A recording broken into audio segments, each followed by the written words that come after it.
So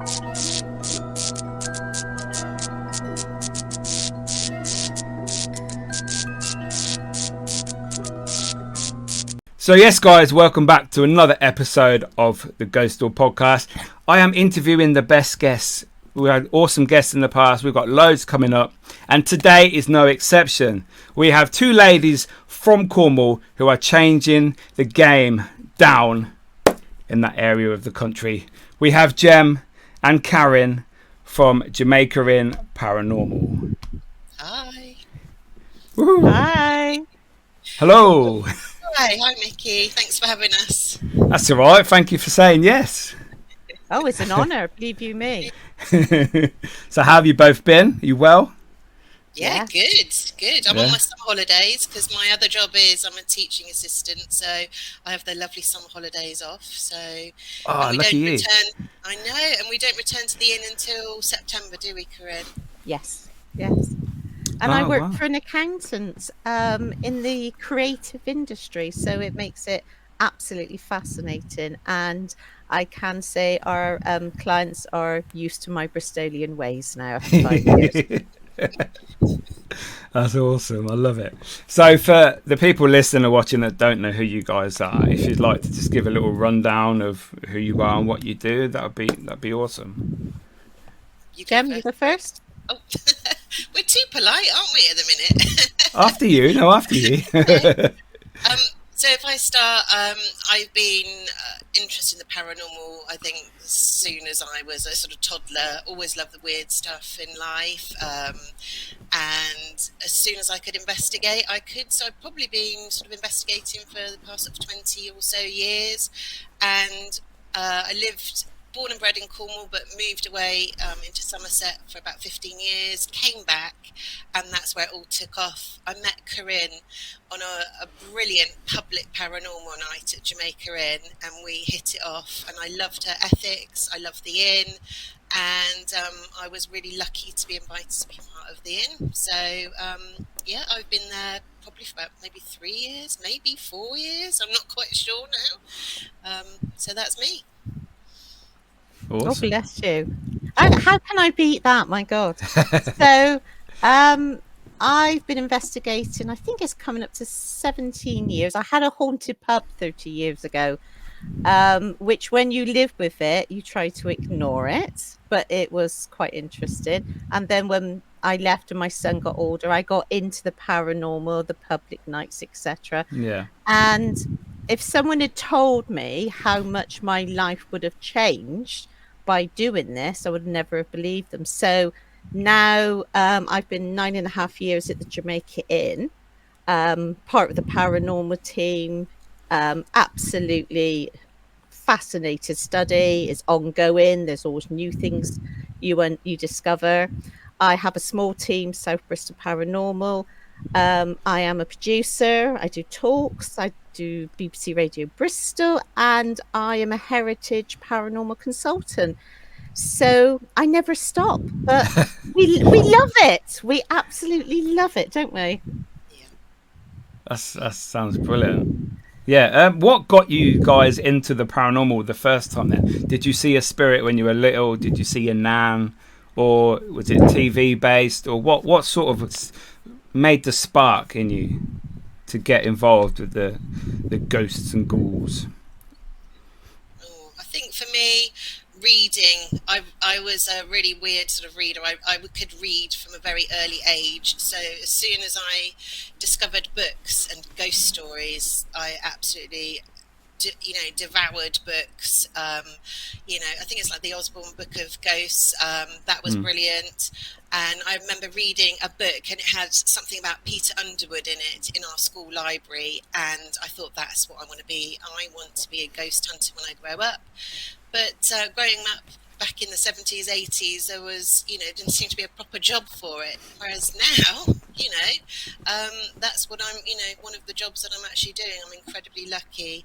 But I always felt I'm not a medium or anything like that, but I feel like I sort of can pick up on energies. Yeah. You know, whether that's I don't understand. I don't understand it. In fact, the longer I've done this, the more sort of questions I have. I don't know what a ghost is. I don't know where they come from. I don't always think it's somebody who's dead and passed over. All I know is that some places you can walk into and it feels edgy, it feels different, or it feels lovely. And there's more to life than that we can see in front of us. So, and that's what fascinates me and keeps me going. So that's about it, really.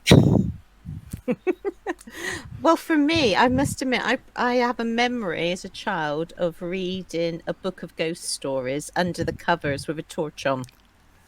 And when we Nice. had our first dog when I was 15, some weird things did happen in our house. Now, this was a new build. It's the same age as me, built on farmland. So there's no history of previous occupants.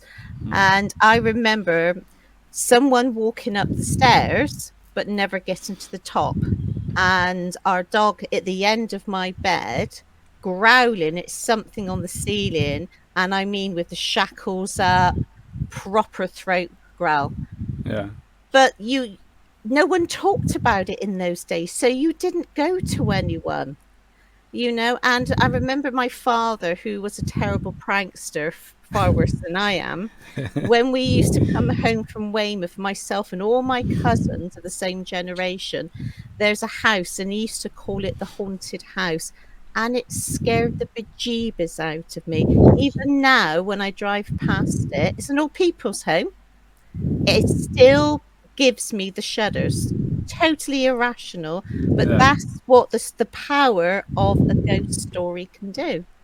Yeah, I think it's interesting, like you say, and going back to what you said, Corinne, that, you know, in those days, people never used to talk about it. And I remember my mother saying to me, I would talk about something, there's something moving in my wardrobe. There's probably nothing at all. You know, I had quite a big imagination. If you keep talking like that, you will end up going to Bodmin. And so Bodmin used to have a place called St. Lawrence's, an asylum. So she was basically saying, you're going to end up there. If you keep talking about ghosts and trying to research ghosts and read about ghosts, you're going to end up there. And I did end up in Bodmin for a while, but at the jail. In Bristol, we used to say you'll end up in Barrygurney, which was our local asylum. You know, and that was a saying that all Bristolians said, well, if you carry on acting like that, you'll end up in Barrygurney, you know? Yeah, we have that at my way, St. Crispin's mental asylum. Yeah, they say, oh, if you carry on, you'll be at Crispin's. Like, she was that mental, she ended up at Crispin's, you know. Yeah, it's crazy how we have the same sort of stories told to us by older generations in different parts of the country, but with the same meaning. Exactly, and it's to keep you in line as well, isn't it? It worked. No, not with me. You did it more. No, I was little brats as a child. I don't believe that. Yeah. So are you both believers in the afterlife, or are you still skeptics, or what? Where do you sit? Yeah. I don't know. I think I believe in energy, and I don't know where the energy goes. I was brought up Christian, had to go to church. It was rammed down my throat. Had to go to Scripture Union, had to read the Bible, all those kinds of things.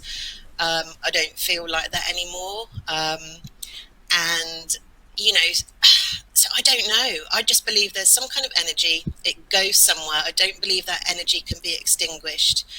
But I don't understand, and that's by doing this wonderful sort of, you know, vacation and exploring.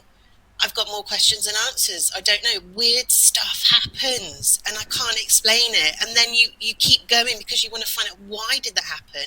Yeah. I've heard disembodied voices, knowing there's nobody there, but I've heard what sounds like a human voice, and it just, you know, it's unexplainable. So I don't know. Like I said before, I wouldn't assume that a ghost is necessarily the soul of a dead person. Yeah, but I don't know what it is. That was what I would say. On the fence. For now. I One in think for three. me, I went in as a full believer, and I believed in dust particles, and I look back now and I cringe, absolutely There's an cringe. orb. Take photo. Oh my With a God. flash on. Yeah. Everything was a ghost, wasn't the building settling down. And if it wasn't for a very nice young man who's young enough to be my son, Mr. Kev Kerr himself, who I contacted one day, and I bet he's regretted it ever since. And he said to me, right, hang on a sec. Have you looked at these alternatives? And what I liked was there was him and there was some other people. They didn't say this is what you have to believe. They said, look at the whole picture. And it taught me that, look at spiritualism, look at the science. You'll find your niche, but be rational and most of all, debunk. Yeah. So now I will say I'm a skeptic, but a skeptic is not a disbeliever. For me, I can see a ghost walk past, and I still have lots of things happen, but instead of the Scooby-Doo moment, I just say, "Oh, that's interesting." What do you say? I just saw a shadow figure. So your reaction has changed so much. But again, as Gemma said, the more we go into different types of investigation, we've changed how we investigated. We try to talk as if not at, but with. And again, we don't know if they're dead people. So we're doing an amazing experiment at the Jamaica Inn at the moment, and that's using different languages to speak to people. Wow. I think it's always good to try new techniques, new ideas, just because everyone does the same thing. Is there anybody there? Talking to the spirit box. Make a noise. Bang the door. So I think people that progress in the paranormal are guys like you that are trying new techniques, new ideas to see if they get different results. And I think that's what we need. And it's working because Gemma seems to be having a woman's voice talk to her more and more. Do you want to just elaborate on that, Gem? So I can't remember when it was now. It was a few months back now, and I mean you've been there, Mickey. You've got the upstairs, the 4 so-called haunted bedrooms. There's 4 rooms. And, Jamaica Inn, yeah, Jamaica Inn, and we separate the public group into 2 teams, Group A and B. We took Group A up. Absolutely nothing happened. We used lots of different equipment, lots of different techniques in each area. And it was very, very quiet. And that's how it is. We're very honest about that. We don't make anything up. And we go downstairs, have a break, got the Group B up. Again, nothing happens. It's like, oh, this is, tricky. But again, we don't make anything up. Now, I got all the keys out of the doors, walking down the haunted corridor to the stairs. The last lady was walking down the stairs, and I heard this female voice come from my left, from down the corridor, and she said, "Yeah, I'm down the end," in a Cornish accent, really loud, really clear, unmistakable. And I turn, there's nobody there. And then that realization, I've got all the keys in my hands. The last lady's walking down the stairs. So I shout to her, just saying, "Did you hear that? You didn't shout up," even knowing that it came from my left-hand side. Yeah. And it makes you think, I've had all of those people up there investigating, really trying hard, lovely group of people, nothing. And whoever this is, waits until everyone's gone, and then it's just me. And of course, then, you go downstairs and say, well, I've had this experience, it's a personal experience. And, I know what I heard, but none of the guests heard it at all. But it's been happening a few times now, and it sounds like the same voice. And also Corinne's heard what we're getting is like a female singing out on the corridor. And as soon as you go out on the corridor, it stops. And it's like, it's something familiar. It's almost like she's singing some kind of a lullaby or a nursery rhyme, but it's not long enough for you to work out what it is, but it sounds so familiar. So I think we need to work on that more. I'd love to record it, but so far we've not been able to record it. It's typical. They're probably speaking to you because they're familiar with you. You're there all the time. So maybe that they maybe some sort of connection with you, and they like you, maybe. Yeah, maybe. I mean, as we're sort of setting up the rooms, I'll be chatting and just, imagining, if you believe that, just thinking if they are around, they might be listening to me. It doesn't just start as soon as the investigation starts. Oh no, no. And that's what I said when I used to work at the jail. It was like, we'd have the talk as you walk around, and you think, but you need to be aware now, not like right now we're investigating, because you might spot something and then that might be it all night. So always be aware. You never know. Definitely. But just going back to the Jamaica Inn, obviously how it all started. So Jem, you obviously got into it from going on a ghost hunt there. Yeah. Back in the day. So Corinne, how did you get involved with starting there? Well, a man called Alan Jackson had bought the inn, and there was a lovely lady called Amanda who was setting up their own team. He wanted his own paranormal team, even though event companies then could still hire it, etc. Yeah. So I was speaking to her and she said, "Oh, why don't you come down?" And I said, "Well, I'd love to." I said, "Can I bring my friend with me?" She said, "Yeah, by all means." And that's how it came about. And then she left and I left for a short time with my friend, and we came back, and we've been there all this time. But for me, it's the love of the history, the study. I never say it's the most haunted place, because how can you put a label on that? Because you can go there and experience nothing. But I love the way it does subtle things. Like take 4 of us witnessed a couple of Christmases ago, a giant bauble come 3 foot out horizontal from the Christmas tree, stayed for about a second, then dropped. And you're just all transfixed thinking, did I really see it? Then you go to recreate it. It doesn't happen. It just falls down the tree. And it's the subtle things. I remember when you walk into the museum, you go in there in and out during the night. And at the end of the night, you walk in and honest to God, your shackles are up. You think, I'm not alone. And that happened in June to Craig, our only male member of the team. This man saves lives. He's Coast Guard, mountain rescue. Nothing scares him. We were all in the main bar, all the guests. He thought, I'll put the chairs back in the cinema room. And he saw like a sort of a shadow thing.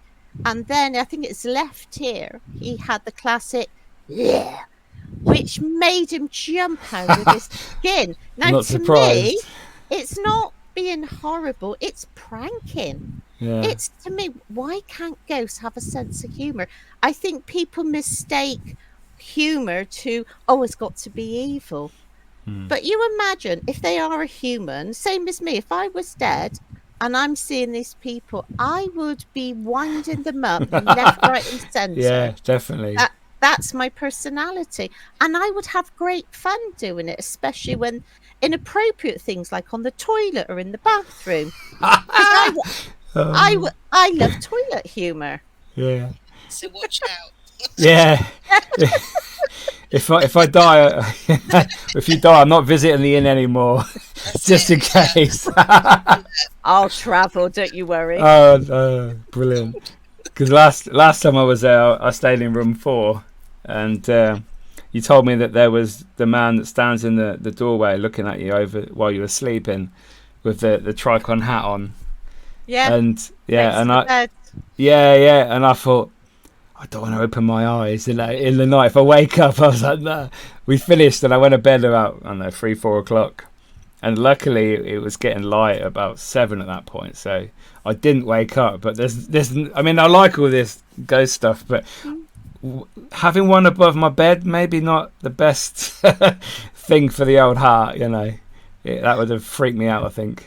I remember the first time I stayed in room 5 as a proper guest with my friend Tracy. And it was footsteps on wood, even though it's carpeted, and it went from my side round to hers.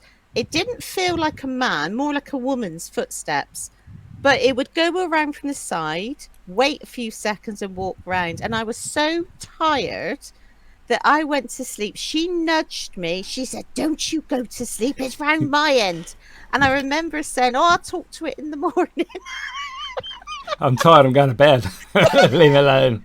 It wasn't threatening or anything. But No. what I didn't know then, that's been reported before and since. So by cataloguing all this data, interviewing people, you build up a realistic haunting of the Jamaica Inn, not the made up Hannah in room 5 and things like that. Yeah, it must be amazing to work there all the time. I mean, it's just Really yeah, such an awesome place. The history, it's iconic in Cornwall, and every time I go to Cornwall, I stop there on the way down. It's just, and the fact that you ghost hunt there all the time, that must be amazing experience. well, I got to tell you this a second. So just this year, we know now that the date of the Jamaica Inn is different. It's 1776. Okay. And a mariner called Captain John Broad. Am I going out of sync? I think I can see myself going out your of face sync. is, but the audio isn't. All right. So he married his second wife at Altrincham Church, the local parish church. So I thought, I'll look up, see who the vicar was. Well, it was a curate called James Benito. Benito is Italian. Yeah. He was from Cornwall. And the Church of England has a list that tells you where they went and became chaplains, etc. So within 2 years, he was at the court of the Prince of Wales of England. This little curate from Cornwall. So is Daphne du Maurier's book, where the vicar was the mastermind, is there some truth in that? We'll never know. It's a great story, though, isn't it? And was the Jamaica Inn, because it was built as a large dwelling house, a farm, was it a front for smuggling? I always thought it was anyway. I always thought it was a smuggler. Well, it's called the Smuggler's Inn, isn't it? Yeah, but again, there's no proof. So we try to be accurate as possible about what went on there, you know? But lots of the pubs are like that. Many of them have got that history of smuggling, but no one's fessing up. No one's going to say it happened. It's everyone was doing things on the quiet. It still happens today. Not me. I'm good. So when I had my pub, I had things come through my door. Perfume, clothing. A wonderful Irish con man used to get me the best perfume from his contact in Debenham. Big jacket. Do you want to buy this? It all went on. Yeah. Every pub that, had a side market, so to speak. That's just how it is, isn't it? Yeah. But yeah, so Gemma, are you still at the Bodmin jail? No, you still work there? No, I left. I'm trying to think when I left. Corinne, when did I leave? You probably know. It's been like a haze. June. Yeah, so June. So I've been there about a year, and Joe, the paranormal manager, left. He's moved on, and I just thought it's time. I've had a brilliant year. I absolutely love the jail. I love the history, its heritage, and it was a real privilege to be there. Awesome building. But it's just I think working at school, and obviously I live down in Penzance. Bodmin's quite a way to go. It's quite far, yeah. So I mean, Jamaica Inn's further, but we're not at the inn as much. Bodmin Jail is, every week. So I spent a good year there. Although I had been there previously, helping on ghost event companies before all the changes. So I know you've been there, Mickey, haven't you? Before it was turned into a hotel. Yeah. There's a picture of you, I think, in what's now the Naval Wing. I remember seeing you there, and I used to help run events there with Ghost Hunting Cornwall. It's been a real journey. And it's, I've only been there once in the daytime. I didn't stay, but the photo I think you were talking about was, it was the outside part of the cells that would, Yes. and everyone was locked up, or it was locking up, and we were just going back to the car, but it was still open. Yeah. So someone took a photo of me, and then you see like a white figure standing in one of the windows, and no one was wearing white. Obviously, the uniform of the staff. I think at that point, there was a bloke, or whoever it was. They worked in the bar bit, and then they just opened and let you in, and you went for a wander. At that point, it wasn't proper guided tours when this photo was taken. So for me, I didn't see it till I got home. Oh my god, what's that? Yeah, Someone so someone's staring at me. Yeah, it's awesome now. So that part of the building now, the ground floor, I mean, it's got a roof on it. You've got hotel rooms above, and you've got the cells you can walk through underneath. It's, you know, the history is still there, and it's an awesome building.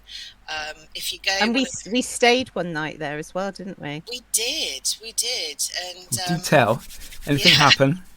So, well, so it was interesting because each cell room is made up of, each hotel room rather is made up of 3 cells. So they've knocked it into one big room. Well, actually, you've got a bathroom, a sort of, the first room you come to, you've got your tea and coffee area, dressing table and a lovely chair. And then the next cell is your bed. So before I walked into the room, Corinne was in there first. She says, right, quick, come in. Just walk around our hotel room and see which area feels edgy or the worst. And so walked in, and it felt awful. And that sort of prickly sort of feeling, felt a little bit sick, and thought, okay, that's interesting. Walked into the bathroom, felt fine. Walked over to the bed, felt fine. And you felt the same, didn't you? And then we kept quiet, and then our other team member came in. And so Rachel, we did the same thing with her, and she had exactly the same experience. Walked as as soon as you walk in, it just feels awful. So it's interesting that maybe there's some kind of residual energy left in those areas. And during the night, Corinne was sleeping like a little princess. We were spooning, and I was next to the wardrobe, and we were on the very end of the civil wing. I can't remember which floor we were on, and we were on the middle, and we were on the very end room, so there was no one next to us, but I could hear what sounded like an argument coming from inside the wardrobe, but really faint, almost like there was a radio being played of 2 males having an argument, but you couldn't work out what they were saying. And it was, as soon as I'd noticed it, it was gone. Typical. So whether I dreamt it or not, but it seemed to have woken me up, and Mrs. there was still asleep, so she didn't hear any of that. But there's lots of experiences there. You should check it out. It's an awesome building. It's brilliant to investigate now, isn't it? Because when we did it, we did a collaboration with Jamaica Inn and Bob in Jail for a public event, and it was fantastic. Absolutely fantastic. To see the Jamaica Inn video, the new one, up on their huge screen, and then we did a question and answer and investigation. It was a dream come true. It was a really good night. And also that night, Diane Chambers, who I know is one of your Twitter friends, and I was off with one of the members of the public. She came down, and I left her because I was busy. I was working and not investigating with her, and she saw a solid figure walk past in the moors, and she's gobsmacked, so you'll have to chat to her about it at some point. Wow. And I missed it, so it was good tip. But Diane talks a lot, and she was quiet. She was just really puzzled by what she saw, and you'll have to ask about that. Did you? What's the best evidence you've captured, or best thing you've seen at the Bob in Jail? So for me, there's so much. I mean, you get a lot of EVPs. Knocking in responses, I don't know, sort of like shadow, like you'll get like movement within the shadows, and then there's a really weird phenomena. I mean, it might be explainable, but it's not. It hasn't been explained yet. So in the courtroom, well, it's like a mock-up of a courtroom. So there's a dark walk experience. So when you go on a paranormal night or you hire it privately, the courtroom, all the sort of attraction is off, and it looks like a courtroom. And there are lots of lights on the ceiling, and it all gets switched off. However, when you're investigating, sometimes those lights will come on and flash on their own. And they got in the electrical company, all the electrical engineers who set this up, I think they're called Sana, and they do all the light systems, all the shows for Universal, for Disney. They were there for months, and they could not work out what is going on with the lights. It's an edgy place, the courtroom. So yeah, I love it. And but yeah, I think my most years ago, before all the changes, I won't spoil it for you if you haven't been, but at the end of the Dark Walk, near the hanging pit, there's a sort of area, and you watch a bit of a mock execution. Yeah. And before that was turned into that, it was, I think it might have been like a tea room, or where they sold ice cream. And I was working on a night with Ghost Hunting Cornwall, and there was a table in the middle. All the members of the public are around the outside of the table, all holding hands. The team were in the middle, and all of a sudden, I looked down at the floor, and I don't know, just something really dark came in across the floor from under the door, and it moved like it was a human. I can't explain it.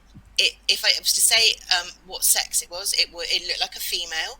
I couldn't see any features, but it was like it was crawling across the floor towards us.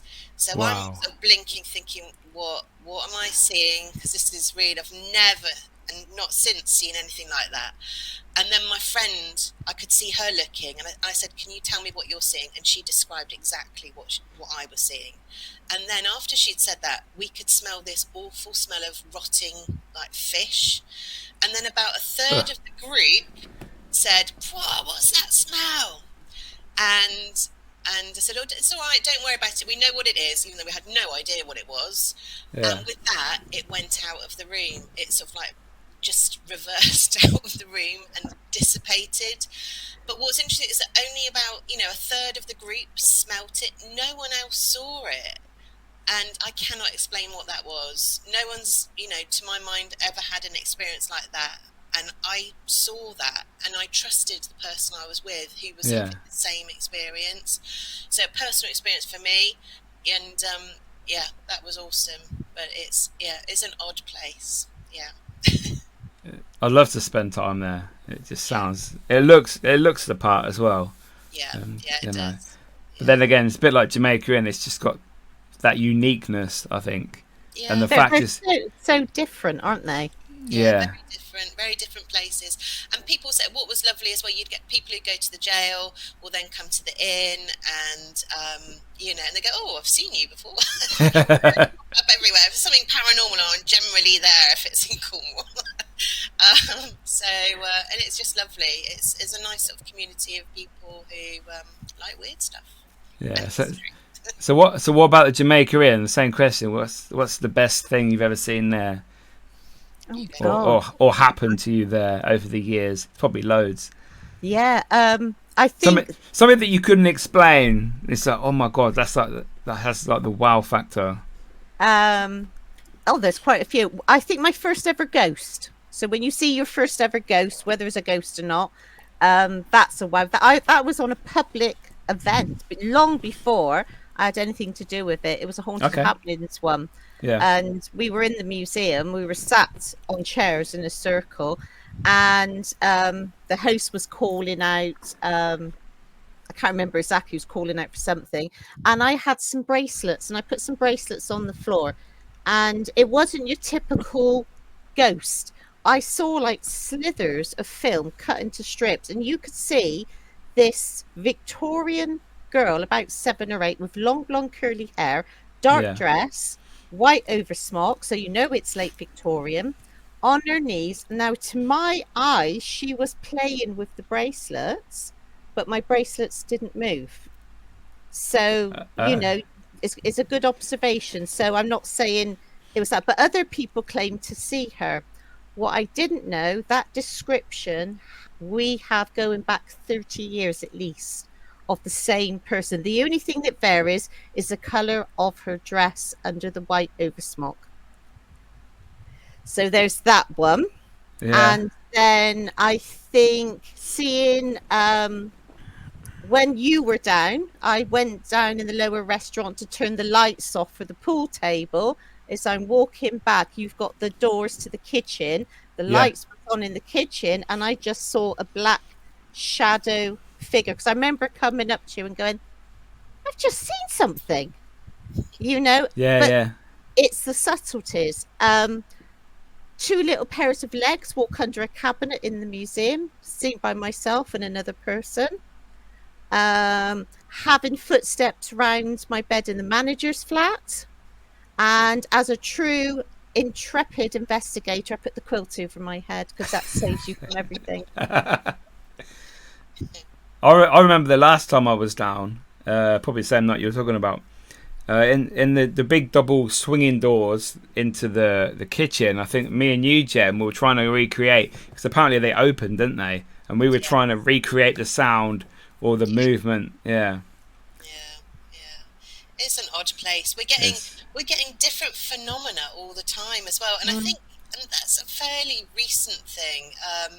It just changes all the time. So, and people say, well, "Where's the most active place?" You think it could be anywhere. It could be outside, could be inside. It's just odd, and that's now in the new haunted, new bedrooms, 34, 23. You had an experience while I was asleep again in room 34. And that's only 6 years old, that room. Yeah, heard movement in the room and the door handle go. And, and you just say, we were in the modern part of the building. So, and again, it just makes you question if these are, ghosts of the dead, who are they? And so can they, if they walk through walls, how are they whoever this will seem to open the door. I don't know. Yeah. I just don't know. My argument is, how can they see, say they were Victorian, Georgian, whatever, how can they see a building in modern times? So knock on a modern door, or was happened to Rachel Hayward in the main bar in 2018, see the tricorn man sat on a modern chair with his elbow on the table like that, looking at her with an expression of amusement in what the hell are you doing? And of course I was looking in the opposite direction. So, do ghosts, whatever you want to call them, do they see us now? Do they see the building now? They have to if they are walking on the same level as a modern floor. Yeah, they're interacting with our surroundings.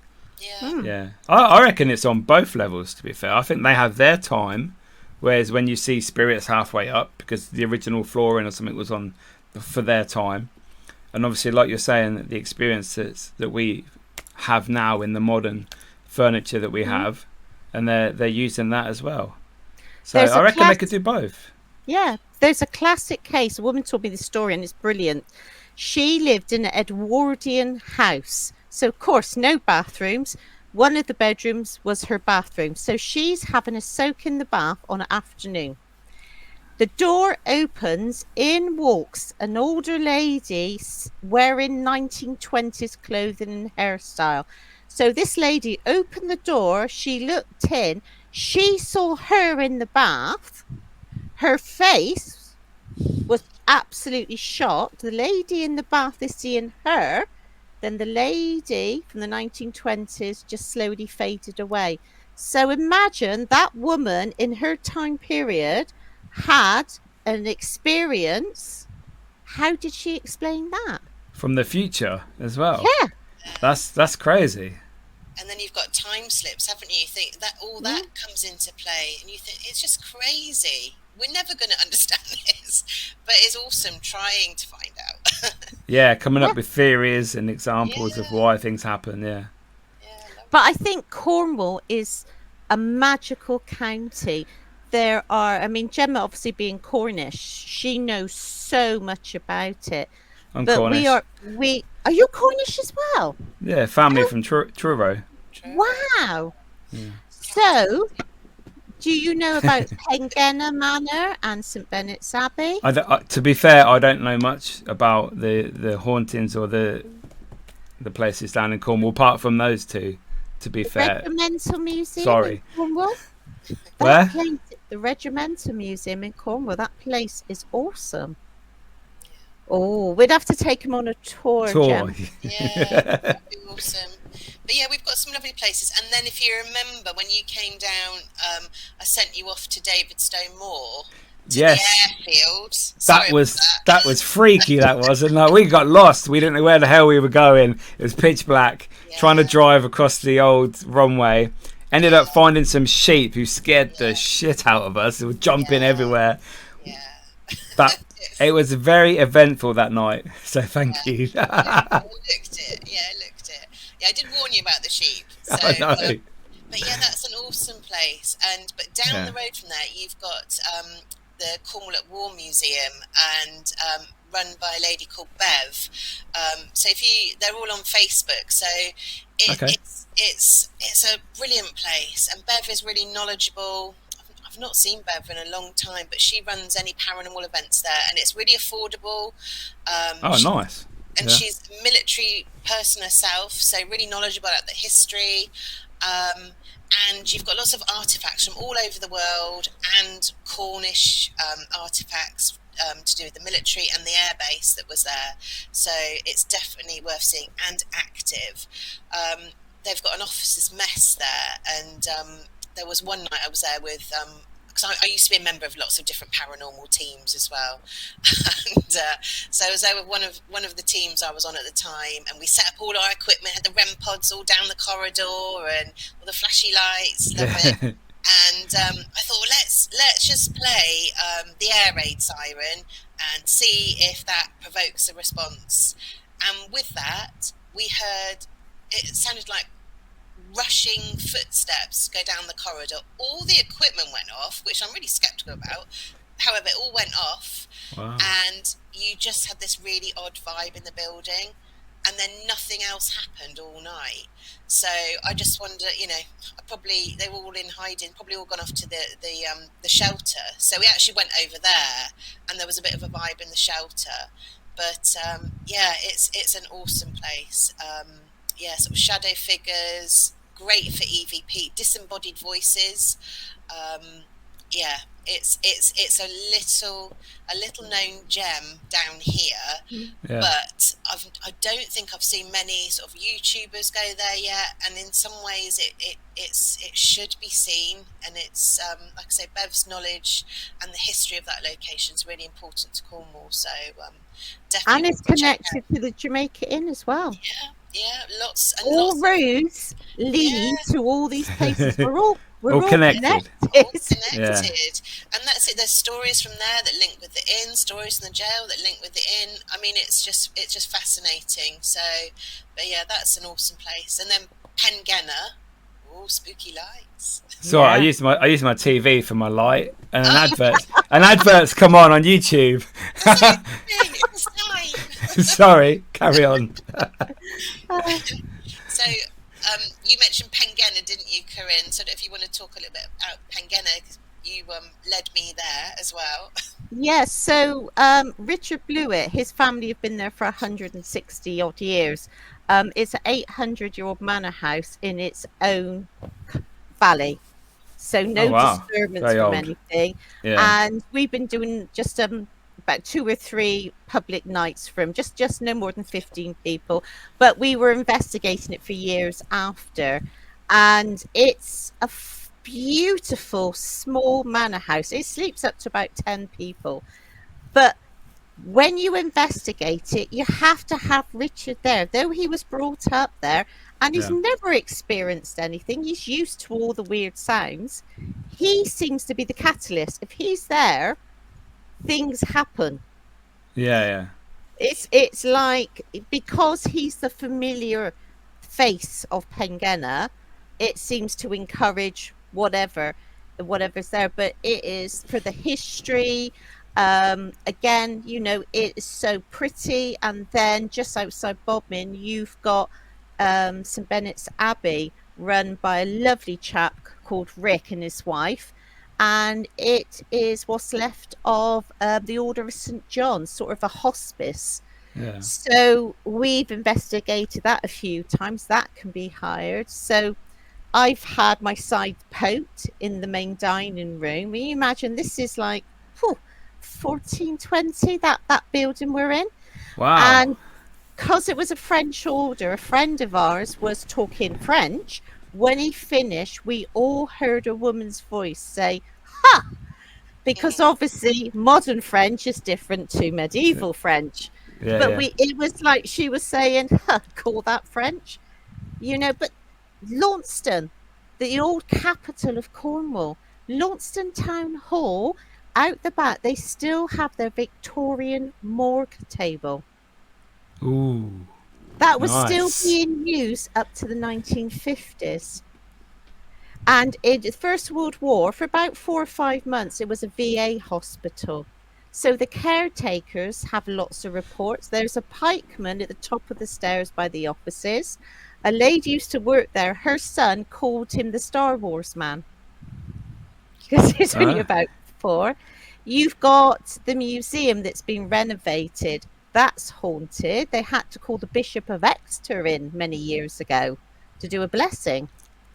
You've got the White Hart. You've got, during the Napoleonic Wars, you had French officers. They weren't even prisoners of war. They were given the Eagle House, and they used to go out wandering, having tea. And their poor naval personnel, the paid basic soldiers, were in terrible prisons. But because they were gentlemen, you see. So, there's so much history. And all the hangings used to take place in Launceston before Bodmin Jail was built. And they still have the hanging bell. It's in a school now that used to toll to signify a hanging was taking place either in the Castle Brown or at St Stephen's Hill. Wow. There's so much there. I've got a question for you. I was in Cornwall in May, and I went to Tintagel. Have you ever done anything there? No. I suppose you can't, can you really? No, I mean, I don't think they allow investigators in, but obviously it doesn't stop you walking around and soaking up the atmosphere. Yeah, I personally would never do anything unless I had written permission as my own ethical rule. Yeah. The old post office is haunted. Yeah, it's very old, That's isn't been it? reported.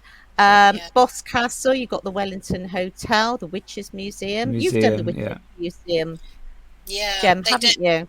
Yeah, they're very sort of select on who they let in, but it's worth asking. But it's likely to be a no because I think they're just incredibly busy. They're not open all year round as well. And quite a difficult place to investigate as well. Lots of noise contamination because you've got the owner's flat is above. But the owners actually live in Docking in Launceston. They won't let us in there either. I tried. Yeah, we tried. Yeah, good on you. But I was very lucky. Jane invited me in there along to one of her events there, and it's real privilege. But Boscastle as well is beautiful. You've also got St Nectan's Glen. That's just really sort of like feels really spiritual and just beautiful place. Again, it's not that touristy. Not a lot of people know about it. No. So St Nectan's Glen is another place to go and have a look and tune in. And lots of pubs, smuggling pubs on the coastline. There's so many. Yeah, I was even thinking, like coming on tonight, I was thinking about there's one down in Sennen, the First and Last pub in Sennen, and allegedly lots of smuggling went on there, and I think the landlady's wife, landlord's wife rather, she's called Annie. I can't remember her surname, sorry, but she basically dobbed in a load of people who were smuggling, and the locals weren't very happy about that. So poor Annie got dragged to the beach, and she got roped to one of the rocks, and So the tide came in, and poor Annie was no more, and her body was dragged back to the inn, and she was left in her old bedroom for a while until the little cemetery next door to the pub. They found, dug a little grave, as you would know, and put her in there, an unmarked grave. But her spirit is said to haunt there. And some people have said that they've woken up at night. They've had horrendous nightmares of drowning and water, or felt like they've been under the water. Some people have said that they've seen this lady who's just wet and covered in seaweed. Who knows? So I haven't stayed there yet. I've been there for a few drinks, had a few pints in there, but not investigated it yet. So and I've not approached them either. So it might be worth finding out a little bit more about that. Great story though, great haunting if people do see the image of the figure of that lady. But smugglers made up hauntings to keep people away. We had a lovely story told to us. There was an old smuggler on his deathbed, and a priest came to give him the last rites, and he said, "Father, you don't remember me?" He said, "No, my son." He said, "Many years ago you were walking along the coastal path and you wanted to go, there was two routes, there was a fork in the road." He said, "You wanted to go to the coastal path." And I said, "No, Father, go that way, it's better." And he said, "I'm so glad you listened to me." He said, "Why is that, my son?" "I would have had to slit your throat." Oh. If he'd gone the wrong way, you see. You would have seen what they're up to. Yeah. But saying that, flipping the coin, I had a fantastic report by Dr. Leslie Trotter, who did a load of new history of the Jamaica Inn. And the port of Falmouth, this is how blatant the smuggling was. So a ship came into the dock. Before the customs men came on, it was rammed with locals who bought their wares.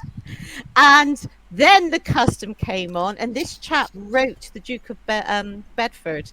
He's in an inn, there's hawkers, so there's people selling, silks and everything because the ship's coming. It was so in your face. Yeah. I never realised that. I thought, it's all like by midnight, but no. That's crazy. Everyone was in on it.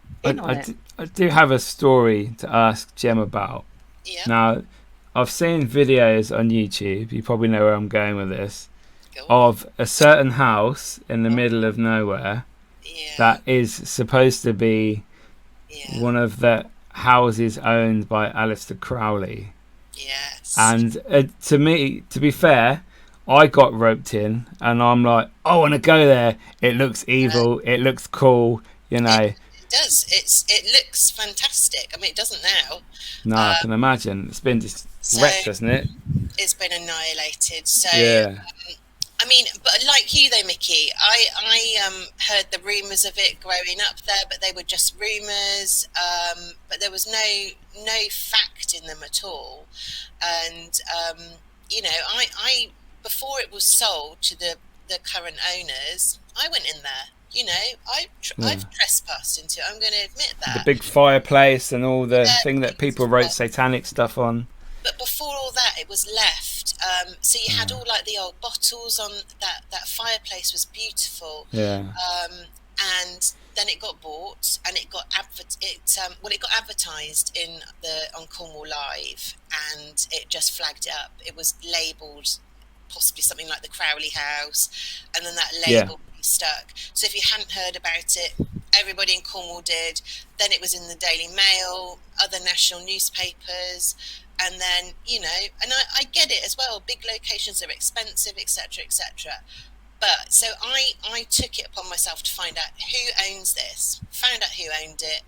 Contacted them. With a view to saying, are you, about your views on the house? Do you think it's haunted? Now, these people are, I'm not going to divulge their religious beliefs, but they're really anti anything to do. Aren't they in Scotland? They're in Scotland. Scotland, yeah. So, but they're Cornish family, Okay. Really extremely wealthy, powerful family, but Cornish, and they bought the house for their daughter to live in. She's a wonderful artist, makes beautiful jewelry as well, and but they've got plans for this house for their daughter, and it is wonderful. The site that it's in sits in like an ancient landscape. Yeah. I'm a Caspian site monitor for some of the ancient sites up there. There's a couple of burial quoits, and there's an ancient settlement called Sperris Settlement. It's really sensitive, the area, so they're having huge problems getting planning permission, but I have no doubt that they will. So it's such a lengthy process. Yeah. So I think they've obtained a certificate of lawfulness to say that the cottage was never abandoned. So that's the first step. Now they've got these plans, quite grand plans, which have caused a bit of furore locally because of what they want to do to it. They want to make it a bit bigger than it is now. Yeah. So let's just see where it's going to go.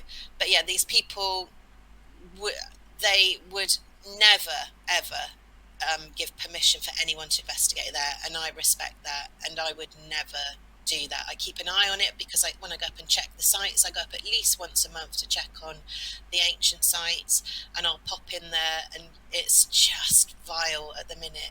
But it's been so abused. And the story of Crowley, there's no, he never lived there.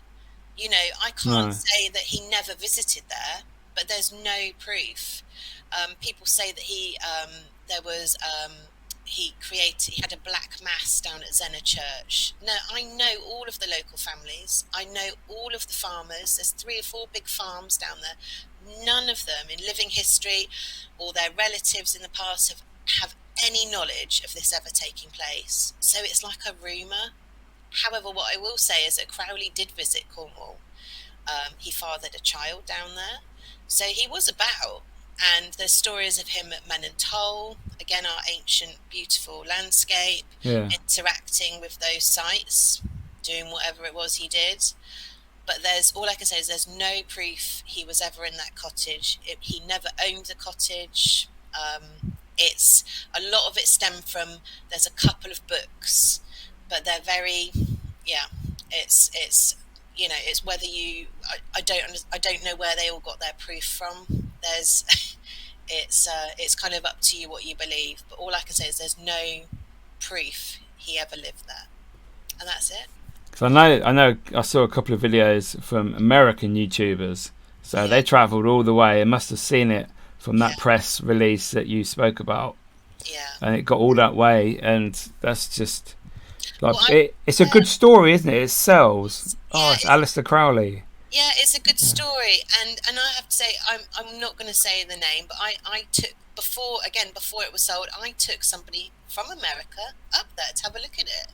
You know, so I've done that, and I get it. I understand the pull of it, but it's trying to change that locally and just saying there's nothing there. There is no link with Crowley, so you know, if you're going there with that, the cottage is beautiful. Well, it was beautiful. It's in a beautiful spot, and hopefully will be beautiful one day. But it's been annihilated.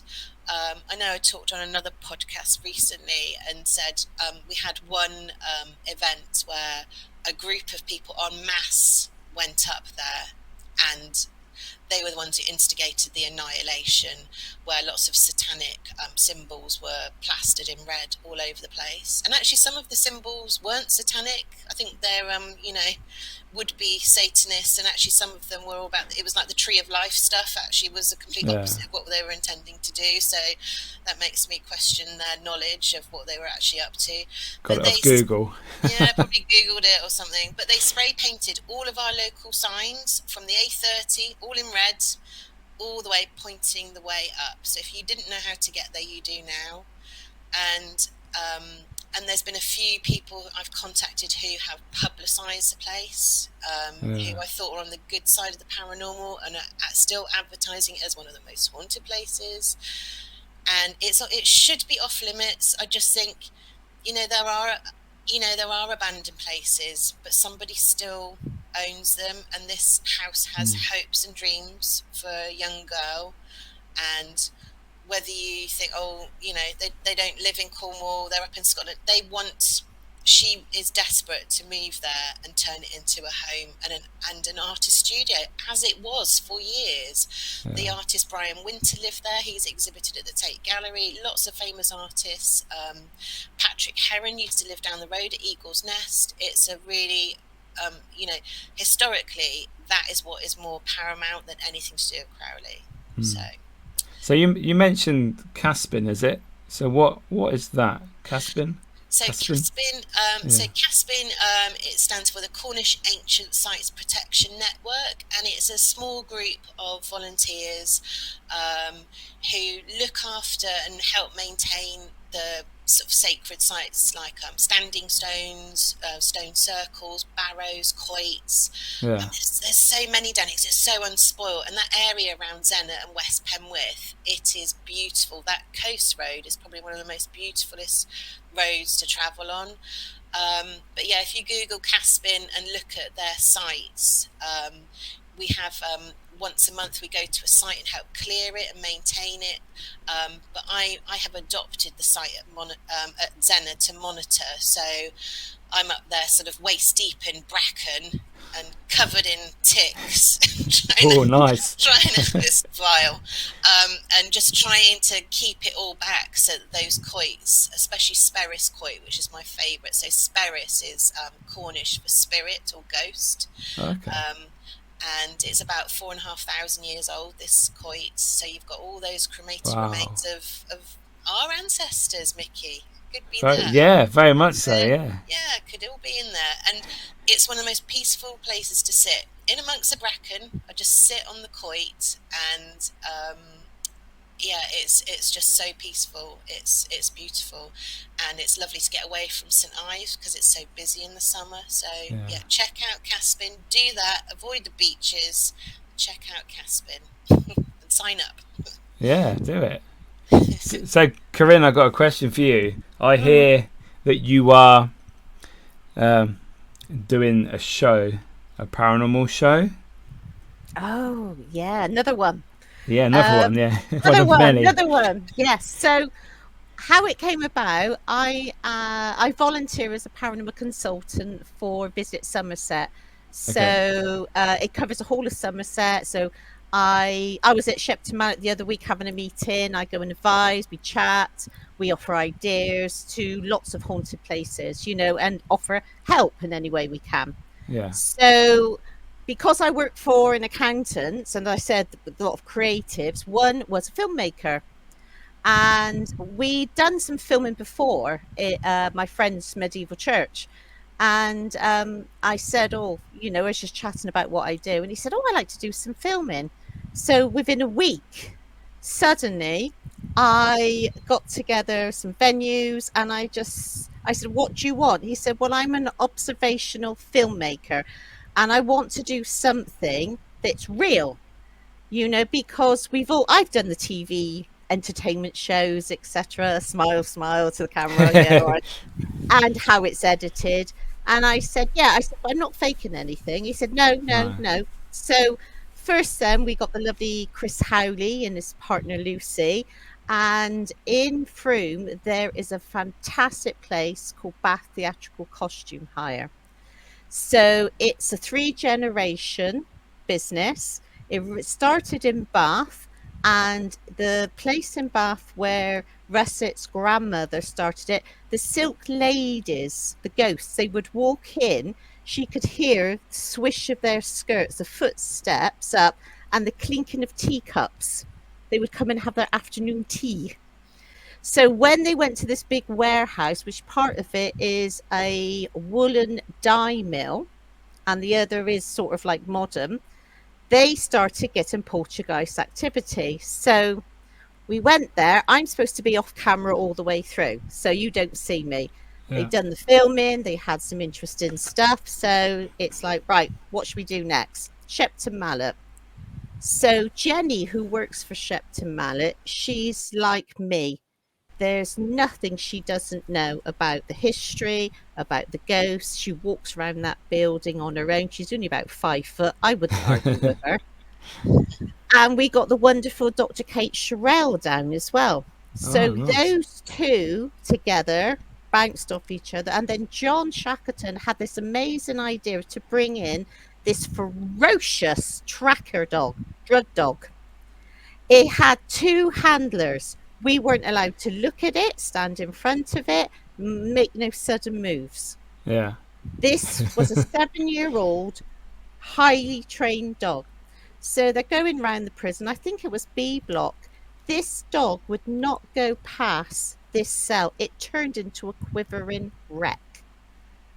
Wow. And the handler had never known anything about it. When she got it past, it went back to normal. They had a door slam. Now, we were the only people there. There was no one in this big prison. So filmed that, and I said to John, he said, I want one more thing to do the pilot. I want a castle. I went, oh yeah, I'll get a castle out my bra for you, you know. Get your book out. Yeah. One. So there is a castle in Clevedon, a privately owned castle called Walton Castle. It's owned by a lovely lady called Margarita. Now, I had been there secretly before. So I said to myself, I think you better ring her rather than me. So he rang.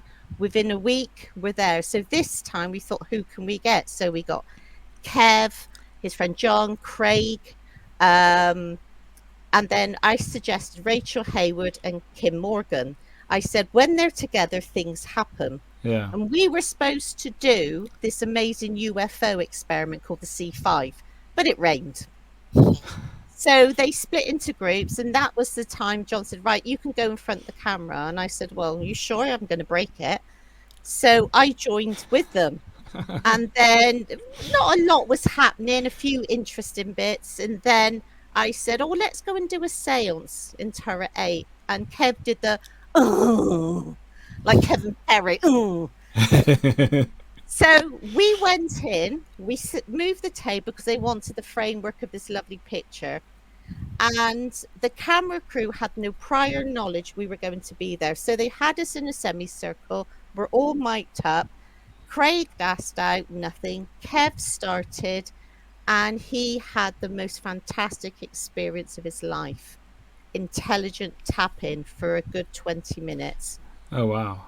And when things like that start, you forget about the cameras because you're trying to go through the debunking, the understanding. And at one point, Kev said, I don't know what to say.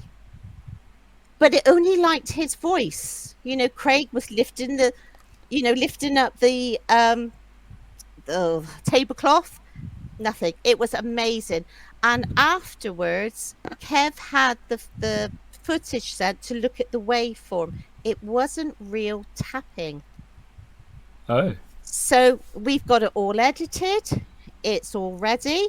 We've got some people interested. We're hoping to get a commission. Then we'll do another 6 episodes around the rest of Somerset, and then hopefully go to county to county. That'd be great. Yes. But it's different because it's real investigators. Yeah. It's real people connected with these places. But we're trying really different experiments. And we've got a few more. I can't say we got some amazing ones ready if we get this commission. And it's about 80% certain we've got the commission now. So oh, that's amazing. It's so hard to get anything done nowadays. So you've done really well to get that far. The industry is terrible to get anything done. I hear it from our clients. But John Shackleton is amazing. There's a place in Bath we're waiting to go in. It is wow. But this is the joy of doing this consultancy for Visit Somerset. You get to hear of these wonderful places. Yeah, and you get your contacts as well. Yeah, and I chat to loads of people, hence why no one gave me their telephone number.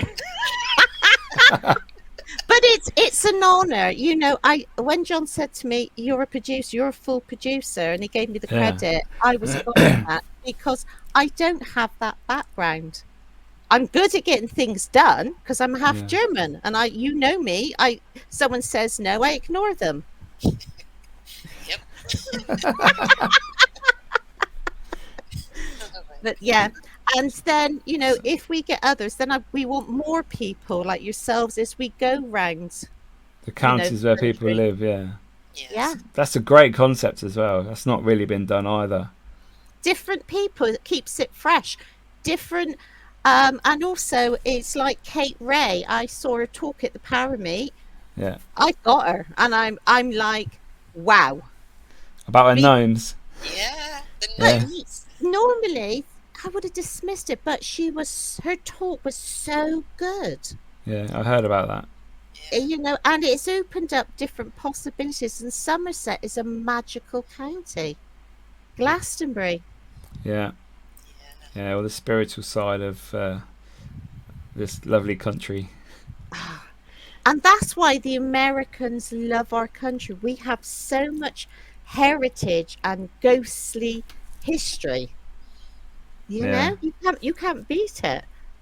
Well, some of our places are older than America anyway, aren't they? Exactly. Some of the locations, so not as old as my mother, but there you go.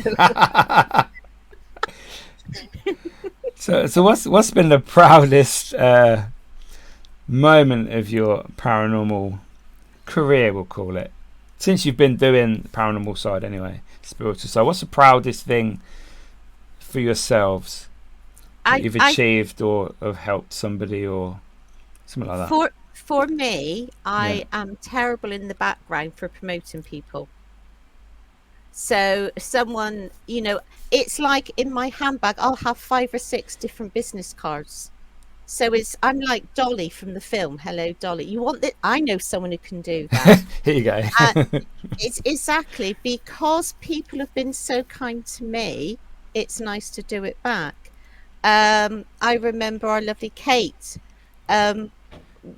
When they were looking for someone to do the Jack Osborne show, she had to hire a place and get the film crew down. So she asked myself and Lisa to go in. So we were her minions, but she got it off her own merit. She was so amazing, and she still is in front of a camera. You tell her something once, she'll repeat it as if she's known it for years. I couldn't do that. And she looks amazing on camera. Look at this, God. Don't be sick. But, for me, with my background, I think the proudest thing is when we did Ghostly Footsteps with Guy Gilbert, we had a premiere at my friend's studio, and I had my mother there, who's now 96, and she sat there totally oblivious to what was going on.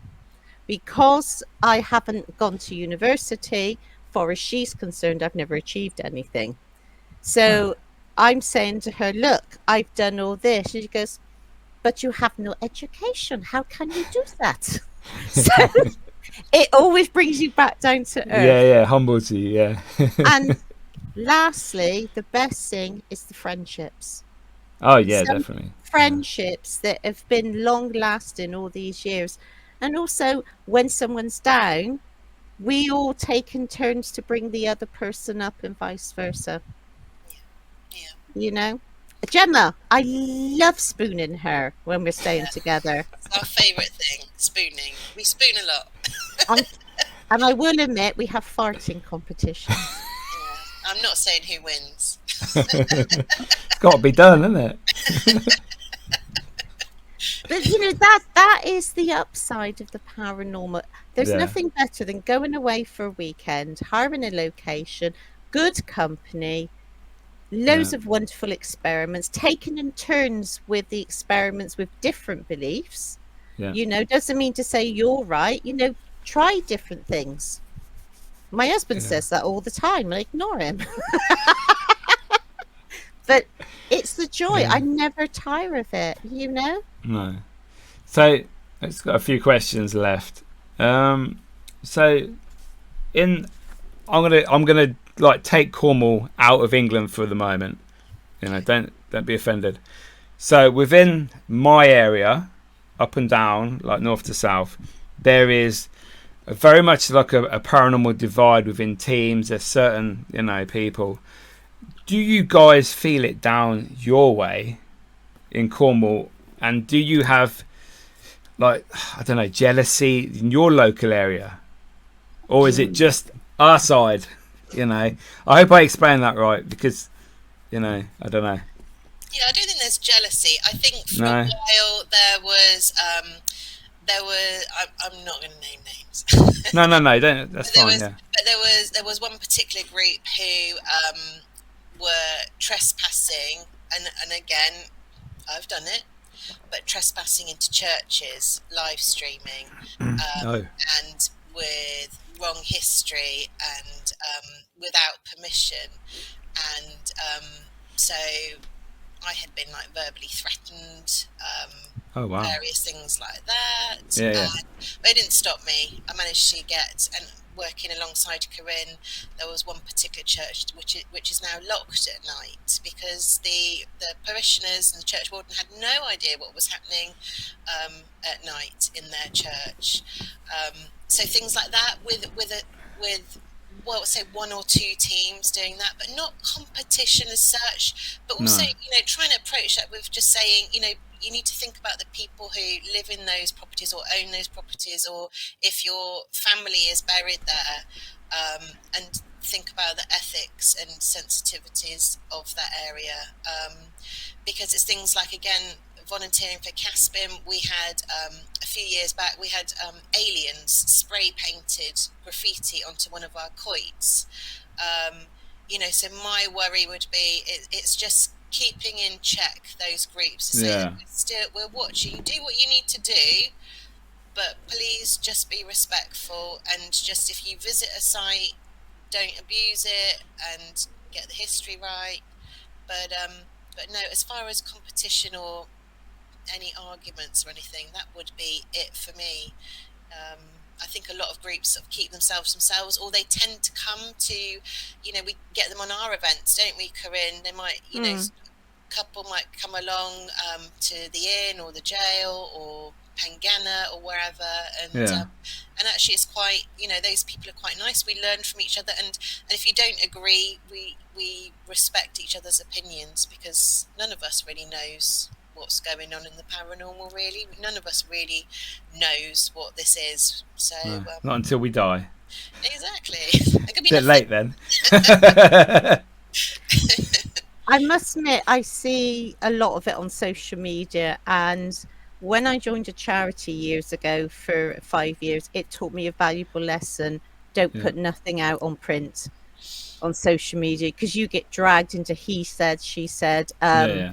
I was very close for 10 years for a friend.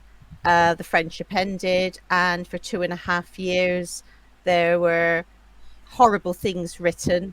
There's a local person who's well known for causing trouble in the paranormal. He used to write awful things, and I had to get the police involved. That stopped now. Not good. But again, we can't all agree. And when you write something, it can be misconstrued. So I like to speak to the person. There was something I saw and I thought they haven't got permission, and I know them. And I rang and I said, look, sorry, if you got permission. He went, yeah, honestly. I went, that's fine. Sorry. I said that I'm worried if you didn't, other people will go there, and I know that it's privately owned. He said, no, Claire, I wouldn't do that.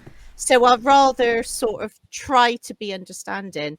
But going up to the Midlands, doing stuff for hotel chains, I have come across some of the things, aware of it anyway. I don't take sides. No. But unfortunately, I thought, you think there's that horrible underbelly of the paranormal. It's apparent in every group. As a human species, we go into gangs. We do, and it's part of it. And we say things privately about others. We all do. We are human in that aspect. But it's different actually putting it out for other people to read in, It's Yeah. like you say, I don't understand YouTubers. When you first came down, when you were with the group, with other ones, it's a new education for me. But we are very select who we have down the Jamaica Inn, I must admit. That's good You though. know, I check them out, and I'm really strict about the clickbait titles and things like that. You know, respect the venue. It's not that sort of venue. Some venues don't mind. That's fine. It's all about But money. it's Yeah. got to be about keeping the brand, keeping the ethics, and you know, I'm involved in a new business that's going to have all of that. But also, we still work for free for charity because you've got to give something back. We're Of course so you have, yeah. lucky. You know, hire in a castle to stay. I'm going back to the castle in November, staying there for the Yeah. night. It's costing a fortune, but wow, you know, how does this happen? I'm from the rough part of Bristol where the riots were, and you know, you're walking and staying in places where their belongings are worth a fortune, and you've got that trust. Yeah. You can't buy that. Very lucky, No. aren't we? It's magical, and I think we're all so lucky what we do. Yeah. And then Yeah. meeting up at the para meets, getting to know people. Those poor lads from London, Macduff, McBride. I can never forget it. You know, the lad I had the past life. He was a Scottish person. Oh, yes. Yeah, yeah. So it's Mac everything now. Mac. I was saying, Yeah. yeah, I don't think he got the joke this time. No. I've been asleep since then. I remember nothing. But yeah, I remember you saying everything when we were in the south one. Yeah. You know, it's fun meeting all these different people, and you know, meeting someone like Laurie, and she's amazing. She's so Yeah. gifted as a writer. Yeah. You know, I can't write. I can talk, but I can't write. We all have our own uniqueness and our own strengths and weaknesses, don't we? So Exactly. You know, Yeah. 6 stone lighter would be nice. My husband would like it, but then again, he can't talk. He looks like Daffy Duck now. He used to look like a big rugby player with a 6-pack. See him now. Jeez, you don't know if it's front or back. Is he going to watch this? oh, No, no, we love you, Corinne. no. He doesn't believe in any of this at all. It's a good job. So, bucket list location for you both. I'm taking you there now. Anywhere in the world, where are we going? Haunted location. Do you know there's one place I would love to do? Yeah. My mum's from the Sudetenland, so it's Austrian based. So when Hitler came in 1938, he annexed it and became part of Germany. When the Russians came in, they hid for 6 weeks. They were raping the women. It was horrible. The farm that had been our family for 200 years was taken away by the Czechs. My mum did 5 years in a forced labour camp as a 17-year-old. The town next to the village is a castle. It was a Russian military hospital. My mum had to go in and pick up all the blood-soaked bandages and everything. I want one day walk through those corridors and see what she saw through her eyes. That is my bucket list. It's not Wow. about the ghosts. It's No, about no. walking in those. Experience. Yeah. Yeah. So though I joke about her, war is a terrible thing that Yeah. can happen to anyone, regardless, and probably why she's still alive now at her great age. If I could investigate it, even better. Better. Yeah. Yeah. But that you know, all the castles in the world, but this place looks like a palace castle. Okay. That is my bucket list. Wow. What about you, Jem? I mean, there's loads. I mean, I know there's no chance of it, but again, bucket list. And if I could, I'd love to get into the Enfield house. That's mine. Yeah. Yeah. I just want to get in there. It fascinates me, that case. Not sure all of it was real, but I think there was definitely something going on, and just to be in that location would be pretty awesome. So yeah, Enfield for me. I love a poltergeist case, and I lived with one another. That's a story for another day. But I lived in my own home we had awful poltergeist activity, and I never investigated it. But so it's quite interesting to hear other people's cases and how that evolved and ended. Did it end? Yeah, it fascinates me. Yeah. Maybe someone will buy it one day and open it up like East Drive or the Conjuring House and just let everybody in. But then it's the history and the uniqueness will be gone then. I know. Because at the moment, no one's been in there.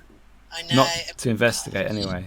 Yeah, imagine being the first person to get in there, and that would be it, wouldn't it? If I get it, I'll bring you. The Holy Grail, yeah. We'll go, Mickey. Yeah. So my last question for you lovely ladies, if you could get rid of one thing in the paranormal, what would it be? It's gone forever. It could be anything: equipment, location, people, attitudes, whatever you think, what annoys you, what you think, wish that would end, or for me, telling false history of a location, because they can't be asked, or the location gives out the false history. Yeah, to suit their agenda. Yeah. Mm-hmm. Yeah. And I'm gonna agree with Corinne on that one. And I've seen that happen, and then in certain venues, and then it becomes almost like a folklore, and then someone will come in, and then if you think about things like the Philip experiment, then are we creating some kind of energy with that persona? So none of that is real, and it just pollutes the real history, the real paranormal. So yeah, I agree with Corinne. Yeah, that's awesome. Thank you, ladies, so much for joining me on the show today. You guys, it's been such a insightful chat, and we could probably chat for hours and hours and hours, but some people need to sleep. Yes. So. And Mickey needs therapy now. I've always needed therapy, but yeah, over the edge. But yeah, so how can people find you guys on social media or your events? If you just like to let us know where they can find you. So we've got a Twitter page for the official Jamaica Inn Paranormal team, which I run, and then I've got my own account, Gem Treadwin, on Twitter, or X as it is now. I am on Instagram as well as Lowen Sperris. I'm not that active on there, but Happy Spirit, that means in Cornish. And then of course we've got Corinne, you run, along with Lisa, don't you run our Facebook page for the Jamaica Inn? Jamaica Inn Ghost Hunting Investigation page, yeah. So, we put all our sort of events up there as well. And I think we've sold out all our private hires for this year and possibly next year. Next year. Yeah. 2026 is the next now. When we put it out, it just went I've never known anything like it. Yeah. It just went crazy. And I think it's because we found a way, because we're investigators, we want the best way possible to investigate it. Yeah. To take away as much contamination as possible. But for myself, Karine Bazan, I'm everywhere. My phone number's on the internet. I don't even get dirty phone calls because I see a picture. So,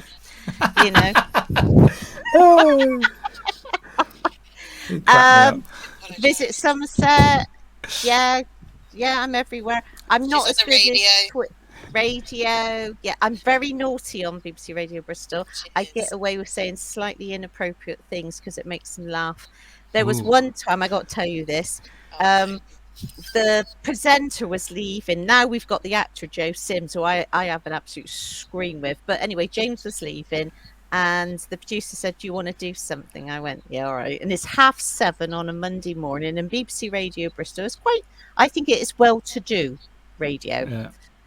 So James, we're chatting away in the studio. James said, "Have you heard about the No Wash campaign?"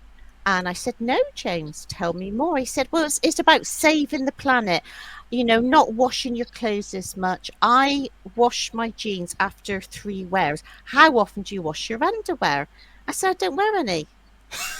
And he just stopped. He laughed. He said, "You don't wear underwear?" I said, "No, I've had a hysterectomy. I'm dry as a bone now." And I carried on talking.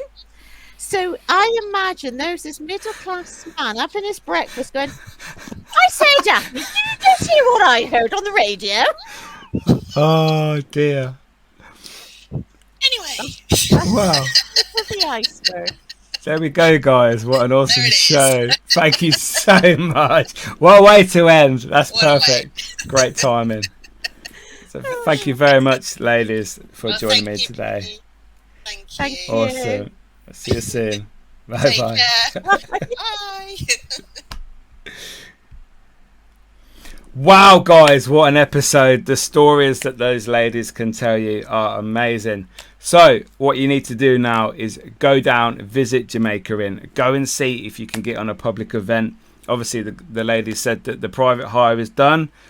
I'm guessing the public events still have people to go on, who knows, but go and have a look anyway. It's an awesome place. Just go to Cornwall anyway. Make sure you subscribe to the YouTube channel. The views are going up, the subs are going up, and it's all down to you guys, and I thank you so much. Like the Instagram page, and I'll see you guys next week with another awesome guest. See you later.